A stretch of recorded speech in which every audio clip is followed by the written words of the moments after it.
大家好，欢迎来到以色列实时中文报道。8月10日新闻头条：以哈获限部分协议，以军高层与政府分歧，德国暂停对以军事出口，伊朗保护核科学家，黎军封锁8国难民营。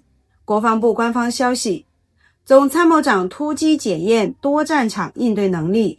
今天清晨5点30分，在以军监察长主导下，以色列国防军于全境展开了一次突击总参谋部演练，旨在检验总参谋部及主要司令部的战备与应变能力。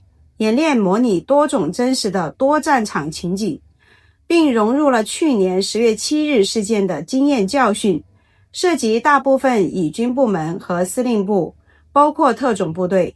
总参谋长视察了总司令部指挥所，巡查各作战单元，分析态势，并检验司令部的指挥运行，还与空军和海军指挥官共同进行战况评估。本次演练还测试了复杂情景下从常态到战时的转化流程及各级司令部的协同作战能力。目前，监察长办公室代表正深入各以军基地，对全军部队进行实地演练与考核。视频显示，以军袭击加沙中部贝特哈嫩的恐怖基础设施。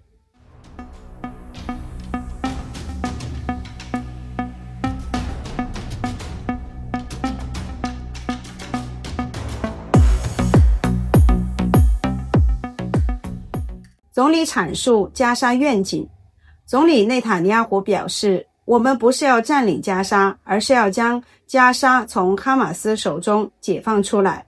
他提出加沙应实现非军事化，并由不隶属于巴勒斯坦权力机构哈马斯或任何恐怖组织的和平平民政府管理。财政部长斯莫特里奇批评此举是软弱与感情用事，无法威慑哈马斯，称这不值得派士兵参与，并称其为不道德。他要求内阁重新审议决定。以军高层与政府分歧。总参谋长埃亚尔·扎米尔宣布，军方正在制定并尽快实施新的加沙作战计划。据美国有线电视新闻网援引以色列官员称，最近一次加沙议题会议气氛紧张，部分内阁成员对扎米尔的所有警告均予以否决，包括人质即将面临危险的警告。国防部长伊斯雷尔·卡茨强调，持续在加沙高强度行动是以色列实现战争目标的明确信号，并驳回国际制裁威胁，称犹太人不自卫的时代已经过去。否认争吵传闻。以色列总理办公室回应全国广播公司的报道，称总理内塔尼亚胡与美国总统川普之间激烈争吵的说法完全是虚假新闻。以军拟在加沙发起地面进攻。以军发言人在其官方阿拉伯语频道发布视频，直接回应外界饥荒指控，称加沙饥荒谎言已被揭穿。卫星图像显示，以色列在加沙卡尔尼口岸附近集结大量部队与装甲车辆，暗示以军可能对加沙进行地面进攻。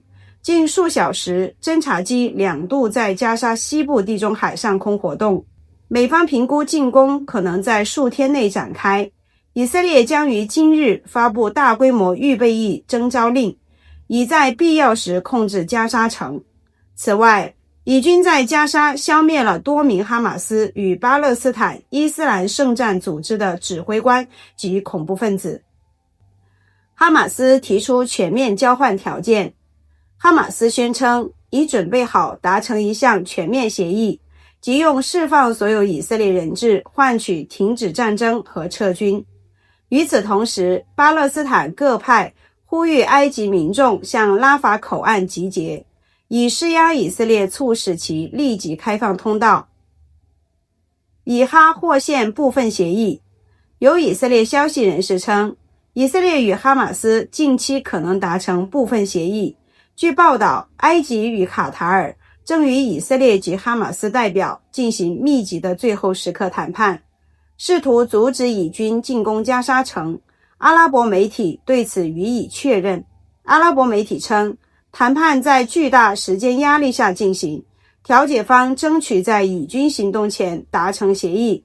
美方与阿拉伯特使敦促双方重返谈判桌。据以色列消息人士透露，耶路撒冷已向华盛顿表明，如与哈马斯达成协议，以色列计划中的军事行动可暂停。加沙援助物资激增，以色列现允许来自阿联酋、约旦、埃及、西班牙、法国、德国、保加利亚、加拿大和荷兰的空投援助。以军称已向加沙空投1000吨物资，相当于800万份餐食，可为当地每人提供4顿食量。此外，每日有至少100辆卡车进入加沙，有时多达250辆，仅面粉就可供应1600万份餐食，人均可得6顿。若为高热量食品，人均可能获得8至10顿。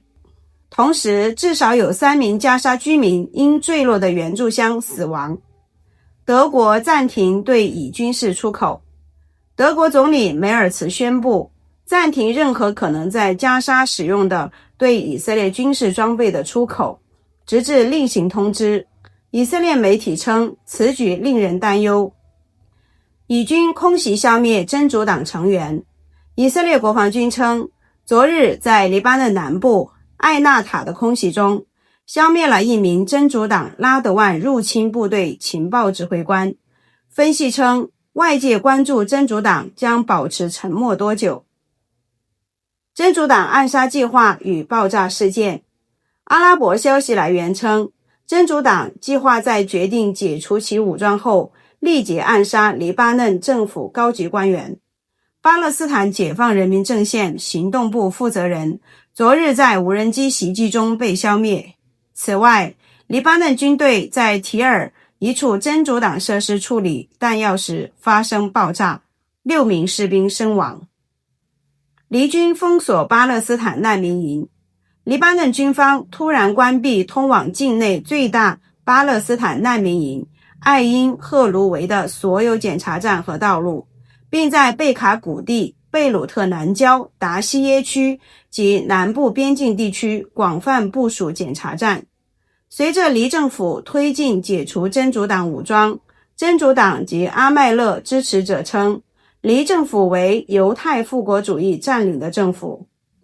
阿拉伯观察分析认为，为避免重启内战，真主党可能会对以色列发动行动，以将裁军议题移出议程。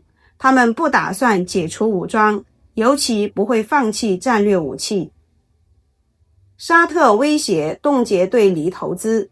一名沙特王室消息人士对以色列广播局表示，真主党必须解除武装，并仅作为政党运作，否则沙特将不向黎巴嫩投资，并称黎巴嫩领导层对此心知肚明。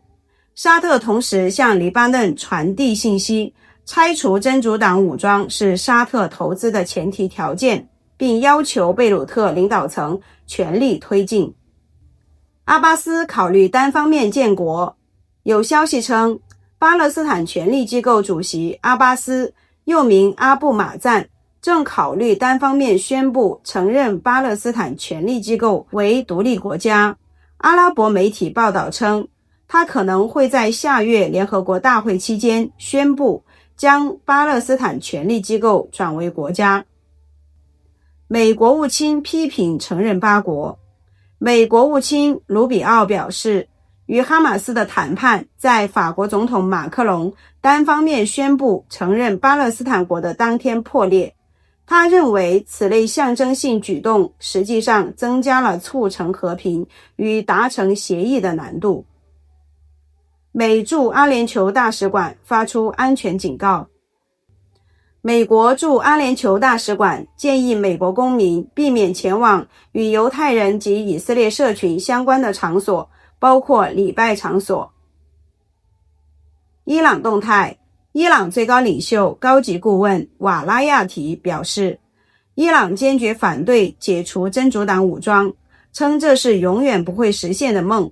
此外，在以色列简报中，提出可能出现针对伊朗核科学家的暗杀担忧后，伊朗已将剩余核科学家转移至全天候安保的安全设施。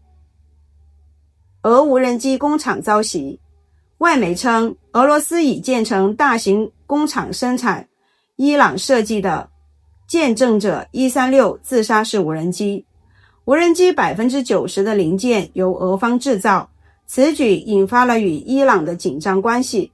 该工厂昨日遭乌克兰自杀式无人机袭击，工厂仅遭轻微损坏。叙德鲁兹领袖寻求国际行动，叙利亚德鲁兹精神领袖希克马特·西吉里感谢美国、以色列、海湾国家及库尔德行政当局在人道主义方面的介入，并呼吁进行独立的国际调查，将肇事者送交国际刑事法院，并部署监测任务以保护平民。犹太宗教学校学生出境风险，家庭杂志称，目前犹太宗教学校学生面临的主要风险是出境旅行。计划前往乌曼过犹太新年的布雷斯拉夫派，前往皇冠高地过提斯雷月的哈巴德派，以及赴海外探亲的以色列学生，都可能在机场被当作逃避兵役者拦截。恐怖分子死刑法案受阻，以色列实行无死刑制度，即便针对极端恐怖主义罪行也是如此。国家安全部长本格维尔表示，尽管在联合组阁协议中曾作出承诺，总理不允许针对恐怖分子的死刑法案推进。他认为这是错误决定，可能是出于对人质安全的考虑。以抗议者闯入电视台直播间，以色列抗议者闯入第13频道直播节目，身穿要求停火及释放人质的 T 恤，被安保人员强行带离。极端高温来袭，以色列将从周日至周五迎来极端高温，正常气温预计下周六恢复。昨日，以色列北部9名因高温受困的徒步者已被救援。总结，以哈或达成协议避免加沙进攻，总参谋长与政府分歧，加沙援助增多，以军空袭黎南，黎军封锁8难民营，沙特施压裁军，阿巴斯或单方面建国，伊朗转移核科学家，俄无人机遭乌克兰袭击，叙德鲁兹领袖寻求国际保护，以色列面临抗议，死刑法案受阻及高温。感谢您的收看，请持续关注我们的频道，我们将实时连接世界与以色列。再见。